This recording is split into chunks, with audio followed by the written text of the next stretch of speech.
عازمین تھے جنہیں اس سال جموں کشمیر سے بیت اللہ کے لیے جانا تھا.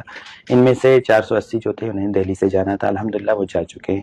تو جہاں یہاں سے جا رہے تھے 3372 حجاج کرام جو تھے انہیں سری نگر ایئرپورٹ سے جانا تھا، انکلوڈنگ جو لداخ کے ہیں 242.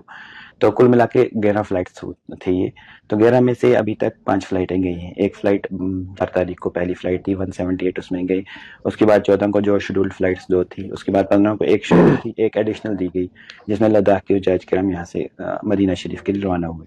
کل ملا کے 1461 جو حجاج کرام ہیں وہ ابھی تک ہمارے سری نگر امبارکیشن سے ابھی تک روانہ ہو چکے ہیں. ابھی 1890 کے قریب جو ہیں وہ ابھی یہاں پہ ہیں. ان کے لیے ہم نے جیسی ہی فلائٹیں سٹارٹ ہوئی سری نگر ایئرپورٹ سے، ہم نے اسی ٹائم ٹیک اپ کیا منسٹری کے ساتھ، حج کمیٹی آف انڈیا کے ساتھ.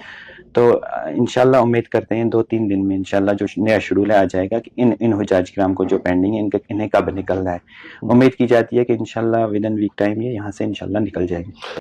2 یا 3 دن میں شیڈول جاری ہوگا. اچھا، اس شیڈول جاری ہونے کے بعد ہی حجاج کرام یہاں. ابھی میں 6 فلائٹس ہیں. اگر ہمیں وہی بڑی فلائٹ ملتی ہے 320 کی تو ہمیں ابھی 6 فلائٹس ہیں. اگر چھوٹی فلائٹ جائیں گی تقریباً 12 فلائٹس یہاں سے جائیں گی. تو یہ ابھی منسٹری میں ہے. ہم نے حج کمیٹی آف انڈیا نے 1-2 دن پہلے ہی منسٹری میں سبمٹ کیا ہے کہ انہیں ہمیں جلد جلدی ہمیں یہاں سے روانہ کرنا ہوگا. ہمارے پاس ابھی ٹائم ہے تقریباً 12-13 دن کا.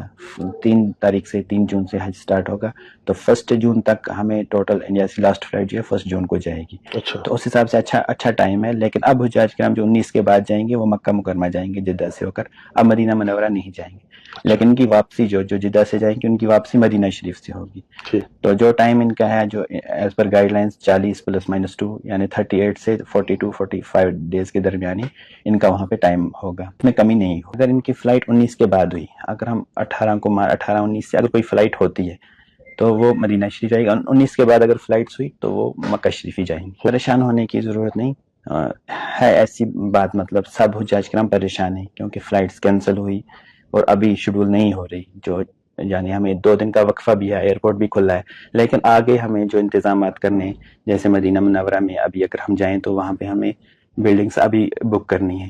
تو یہ انتظام راتوں رات نہیں ہوتے، اس میں تھوڑا وقت لگتا ہے. تو امید کرتے ہیں 2 یا 3 دن میں ہمیں شیڈول آ جائے گا. اس کے بعد یہاں سے حجاج کرام جانے کا سلسلہ شروع ہوگا. ہمارے ساتھ 2014 میں ایسا ہی مسئلہ ہوا. 2014 کا سیلاب آ گیا اور یہاں سے حجاج جا رہے تھے. تو اسی طرح ہم فرسٹ لیپ میں تھے اور کچھ فلائٹیں پھر لاسٹ میں گئی. اسی طرح 3-4 فلائٹیں جو رہ گئی تھی وہ پھر سیکنڈ لیپ میں گئی. تو یہ ایسے حالات کبھی بنتے ہیں. ہم ایکسپیکٹ نہیں کرتے کہ ایسے حالات بنیں گے اور اس طرح کے انتظامات پھر کرنے. ایئر کرافٹ کو یا مدینہ میں بکنگ اتنا انتظامات اتنا بیک اپ نہیں ہو سکتا. یہ کافی خرچے آئیں گے. خالی 1 سے 2% یا 3%، میکسیمم 5% ایک کیپ رکھی جاتی ہے. اس سے زیادہ کیپ نہیں رکھ سکتے. امید ہے کہ 1 ہفتے میں انشاءاللہ نکلیں گے. لیکن ہمارے پاس ٹائم ہے. حجاج کرام کو یہ خدشہ نہیں ہونا چاہیے کہ کوئی حاجی یہاں رہ جائے گا. ویسا نہیں ہوگا. انشاءاللہ ہر حاجی وقت پہ پہنچ جائے گا.